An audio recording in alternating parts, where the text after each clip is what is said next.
Hello guys, ഇന്നത്തെ വ്ളോഗിൽ നമ്മൾ പ്രോൺസ് ബിരിയാണിയാണ് ഉണ്ടാക്കുന്നത്. പ്രോൺസ് എല്ലാം കഴുകി വൃത്തിയാക്കി കുറച്ച് മഞ്ഞളും കുറച്ച് മുളക് പൊടിയും കുറച്ച് ഉപ്പും മാത്രം മിക്സ് ചെയ്ത് ഒരു ഹാഫ് ആൻ അവർ മാറ്റി വയ്ക്കാം. ഞാൻ പ്രോൺസ് ബിരിയാണിയിൽ പ്രോൺസ് വറക്കുകയാണ് ചെയ്യുന്നത്. അപ്പം അതാകുമ്പോൾ പെട്ടെന്ന് പണി കഴിയുമല്ലോ.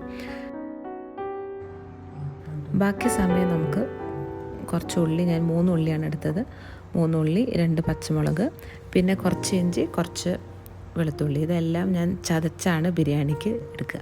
അങ്ങനെ നമ്മുടെ പ്രോൺസ് വറുത്ത് റെഡിയായി വന്നിട്ടുണ്ട്. ഇനി ബിരിയാണിക്ക് ആവശ്യമുള്ള നെയ്യ്, പട്ട, ഗ്രാമ്പൂ, ബേ ലീഫ് എല്ലാം മിക്സ് ചെയ്തിടുക. അതൊന്ന് മൂത്ത് വരുമ്പോഴേക്കും നമുക്ക് ഉള്ളി, പച്ചമുളക് നമ്മൾ ചോപ്പ് ചെയ്ത് വെച്ചതെല്ലാം ഇടുക. പാരലലി നമുക്ക് റൈസിൻ്റെ പണി തുടങ്ങാം. റൈസ് ഞാൻ വേവിച്ചാണ് വെക്കുന്നത്. അപ്പോൾ ഒന്ന് തിളച്ച് വന്ന് കഴിയുമ്പോഴേക്കും നമുക്ക് റൈസ് ഇടാം. ഞാൻ 2 ഗ്ലാസ് അരിയാണ് എടുത്തത്. അപ്പോഴേക്കും പാരലലി നമ്മുടെ ഉള്ളിയെല്ലാം മൂത്ത് വന്നിട്ടുണ്ട്. കുറച്ച് മഞ്ഞൾപ്പൊടി, മുളക് പൊടി, ഗരം മസാല എല്ലാം ചേർത്ത് നന്നായി മിക്സ് ചെയ്യുക. ഇൻ കേസ് ഇത് കുറച്ച് ഡ്രൈ ആയിട്ടിരിക്കുകയാണ്, അപ്പോൾ നമുക്ക് കുറച്ച് നെയ്യും എണ്ണയൊക്കെ വന്നിട്ട് അതൊന്ന് ലൂസായിട്ടിരിക്കുക നല്ലത്. ഇനി നമുക്ക് ബിരിയാണി മസാല ഇടാം. അപ്പോൾ ഈ ഒരു കളർ പോലെ വരും. മസാലയെല്ലാം ഞാൻ നന്നായി ചേർത്ത് വന്നു കഴിഞ്ഞാൽ നമുക്കിനി ലാസ്റ്റ് സ്റ്റെപ്പായിട്ട് തക്കാളി ഇടാം.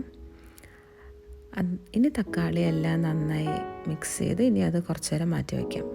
അപ്പോഴേക്കും നമ്മുടെ റൈസ് റെഡിയായി കഴിഞ്ഞു. ഞാൻ റൈസ് ഒരു 10 to 12 മിനിറ്റ്സിനുള്ളിൽ നമുക്ക് നല്ല ഫ്ലഫി റൈസ് കിട്ടും. ഇപ്പോൾ നമ്മുടെ തക്കാളി എല്ലാം മൂത്ത് വന്നിട്ടുണ്ട്. ഇനി അതിലേക്ക് ഞാൻ കുറച്ച് വെള്ളം ഒഴിച്ച് വേവിക്കുകയാണ്. ഈ ഒരു ടൈമിൽ എല്ലാം ഉപ്പും മുളകും എല്ലാം ഉണ്ടോ എന്ന് ചെക്ക് ചെയ്യാം. ഇനി ഉണ്ടാക്കി വെച്ച പ്രോൺസ് നമുക്കിതിലേക്ക് മിക്സ് ചെയ്യാം. ഞാൻ ദം ചെയ്താണ് ഉണ്ടാക്കുന്നത്. സോ കുറച്ചൊരു പ്രോൺസ് ഗ്രേവി പോലെ ഞാൻ ബേസായിട്ട് എല്ലാം റെഡിയാക്കി വയ്ക്കും. കുറച്ച് മല്ലിയില വേണമെങ്കിൽ നമുക്ക് ഈ സമയത്ത് ഇടാം. ഇനി നമുക്ക് പയ്യെ റൈസ് ഇട്ട് തുടങ്ങാം. പ്രോപ്പർ ദം ബിരിയാണി ഉണ്ടാക്കുന്ന പോലെ ഒന്നല്ല, എന്നാലും ജസ്റ്റ് ഒരു റഫായിട്ട് പയ്യെ റൈസ് ഇട്ട് നമുക്കിതിലേക്ക് റൈസ് പയ്യെ ഫില്ല് ചെയ്യാം. റൈസ് എല്ലാം ഫില്ല് ചെയ്തു. മേലെ ഗാർണിഷ് ചെയ്യാനായിട്ട് കുറച്ച് മല്ലിയില ഇട്ടിരിക്കുകയാണ്. ദം ചെയ്യാനൊരു ജസ്റ്റ് 5 മിനിറ്റ്സ് മതി. പാരലൽ നമുക്ക് പപ്പടമൊക്കെ വറുത്ത് തുടങ്ങാം. പപ്പടം കുറച്ച് ശോഷിച്ച പപ്പടമായിരുന്നു, എന്നാലും നമുക്ക് ബാംഗ്ലൂർ അത്ര നല്ല ഫ്രഷ് പപ്പടം കിട്ടാത്തതുകൊണ്ട് എന്നാലും അഡ്ജസ്റ്റ് ചെയ്യാം. തൽക്കാലത്തേക്ക് നമുക്ക് ഈ പപ്പടം വെച്ച് കഴിക്കാം. അങ്ങനെ 5 മിനിറ്റ് കഴിഞ്ഞു. 5 മിനിറ്റ് ദം ചെയ്യാൻ വെച്ച് കഴിഞ്ഞാൽ ഒരു ഹാഫ് ആൻ അവർ അത് അടച്ച് വയ്ക്കുക. ഹാഫ് ആൻ അവർ കഴിഞ്ഞിട്ട് നമുക്കത് തുറന്നാൽ മതി. എന്നിട്ട് ഫുൾ മിക്സ് ചെയ്യണക്കാട്ടും നല്ലത് ഒരു സൈഡിൽ നിന്ന് കുറച്ച് റൈസ് പ്ലേറ്റിലേക്ക് എടുക്കുന്നതായിരിക്കും കൂടുതൽ ടേസ്റ്റ്.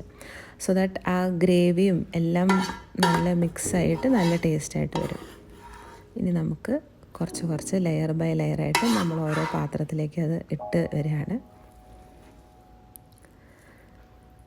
കുറച്ച് അച്ചാറും പപ്പടവും ബിരിയാണിയും നല്ല അടിപൊളി ടേസ്റ്റാണേ. സോ എല്ലാവരും വീട്ടിൽ ട്രൈ ചെയ്യുക. അപ്പോൾ അത്രേ ഉള്ളൂ. ബൈ.